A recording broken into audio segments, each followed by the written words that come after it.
parler des couleurs, mais justement, vous avez peut-être envie de remettre en couleur, pourquoi pas la cuisine ou le salon.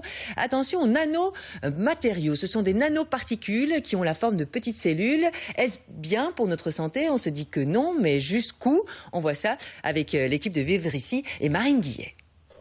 Depuis 3 ans, Julie Laloy et son équipe tentent d'en apprendre plus sur la toxicité des peintures industrielles. L'idée est venue que les peintures étaient de plus en plus pulvérisées à l'aide de pistolets.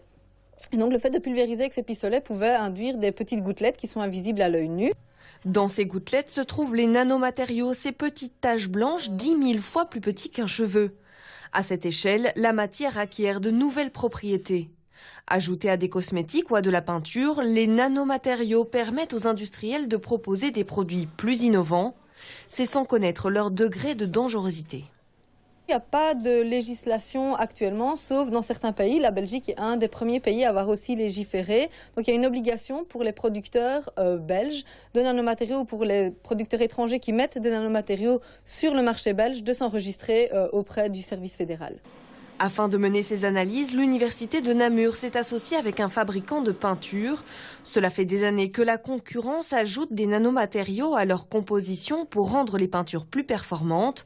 Mais pour cette entreprise namuroise, pas question de jouer avec la santé des consommateurs. N'ayant pas suffisamment d'informations sur la toxicité, nous ne voulions pas être responsables d'ici peut-être 10 ou 15 ans de maladies chez nos utilisateurs. Donc on a préféré s'abstenir jusque-là. Et dans des cas précis, les résultats de l'étude sont concluants. La présence de nanoparticules n'induirait pas de risque pour la santé du travailleur qui pulvériserait ses peintures.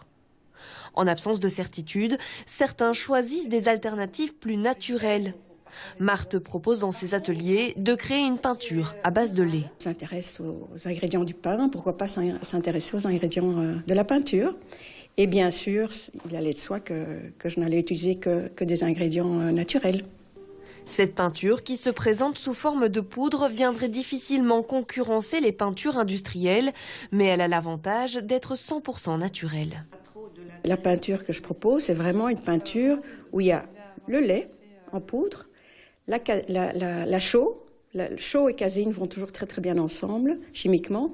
La craie, qui donne un côté très crayeux et très, très mat. L'argile, bien sûr, comme poids, qui donne du poids à la peinture. Et les pigments.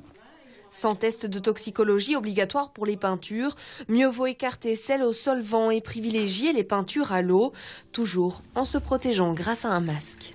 Bien sûr, soyons protégés. Merci à toute l'équipe de Vivre Ici. N'hésitez pas, on est à la veille du week-end. Si vous êtes à la recherche d'infos sur votre région, d'idées aussi d'activités, rendez-vous sur vivreici.be avec un moteur de recherche, c'est très pratique. Vous êtes connectés et vous savez presque tout.